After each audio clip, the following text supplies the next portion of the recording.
Hello दोस्तों, स्वागत है एक बार फिर से आपका मेरे चैनल पे लीगल न्यूज 127 पे। दोस्तों, आज की वीडियो बहुत ज़्यादा इंपॉर्टेंट है। वीडियो ये इस बात पे है कि सेक्शन 9 का आमतौर पे जो पति आप लोग कमेंट करते हैं कि हमारा केस चल रहा है, हमने केस कर रखा है बट पत्नी डेट पे आ ही नहीं रही है, तो नहीं आती है तो क्या किया जाए। और दूसरा क्वेश्चन ये है कि सेक्शन 9 का केस करने से आपको क्या फायदे होते हैं। वैसे तो मैंने इससे रिलेटेड आपको वीडियो बना रखी है सेक्शन 9 पे, बट ये जो दो क्वेश्चन है बहुत ज्यादा मोस्टली आप में से आते हैं, तो हर एक का जवाब देना कमेंट में पॉसिबल नहीं हो पाता। मैं हमेशा कहती हूँ अगर आप पूरी डिटेल पूरी गाइडेंस लेना चाहते हैं तो अपॉइंटमेंट बुक करें कॉल पे, उसके बाद आपको प्रॉपर लीगल गाइडेंस मिलेगी।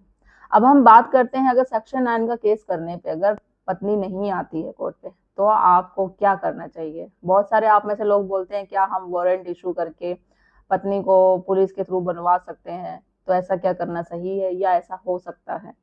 तो आज की वीडियो में इसी टॉपिक पे बात करूंगी कि आपको क्या करना चाहिए अगर पत्नी कोर्ट में डेट पे प्रेजेंट नहीं होती है और उसके एडवांटेज क्या है आपको सेक्शन 9 करने के।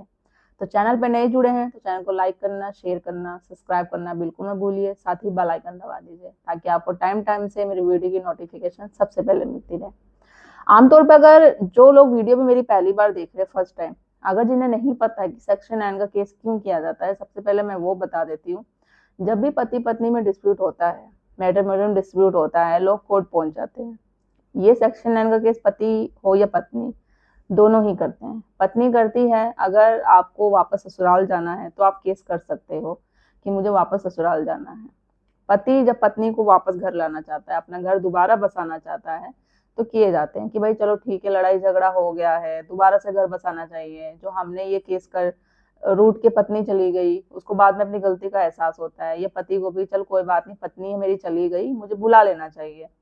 बट होता क्या है, वो सामने वाला स्पाउस आपका बात नहीं सुनते, कॉल का रिस्पॉन्स नहीं करते, घर जा रहे हो नहीं रिस्पॉन्स कर रहे, तो आप सेक्शन 9 का केस करते हो। पहले मैं बोलती हूँ सेक्शन 9 का केस करने से पहले आपको एक नोटिस भेजना चाहिए। क्यों? क्योंकि वो पार्टी आपकी पत्नी हो या पति आपकी बात नहीं सुनते हैं, तो आपको बात अपनी पहुंचानी है कि जो हो गया सो हो गया, हमें अपने दोबारा घर स्टार्ट करना चाहिए, अपना फैमिली दोबारा को अपना देखना चाहिए, रिश्ते को एक चांस देखना चाहिए। अगर आपका बच्चा है केस में तो आप अपने बच्चे की बात करो कि उसका फ्यूचर बेकार हो रहा है, वो स्कूल नहीं जा पा रहा, अपनी पढ़ाई पे फोकस नहीं कर पा रहा, ऐसे लड़ाई झगड़ा करने से या रूठ के जाने से बैठने से मायके में कुछ हासिल नहीं होगा, नुकसान ही होगा। तो ऐसे आप अपने जो 2-3 एग्जाम्पल हो अपने आसपास किस तरीके से देखो, उनका भी घर बर्बाद हुआ, ये चीजें कुछ करने से नहीं होगा।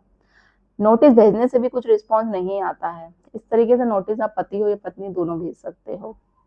ठीक है, तो आपको सेक्शन 9 का केस करना है। अब मोस्टली क्या होता है, जब भी सेक्शन 9 का आप केस करते हो ना अगर पत्नी को, तो उनको नॉलेज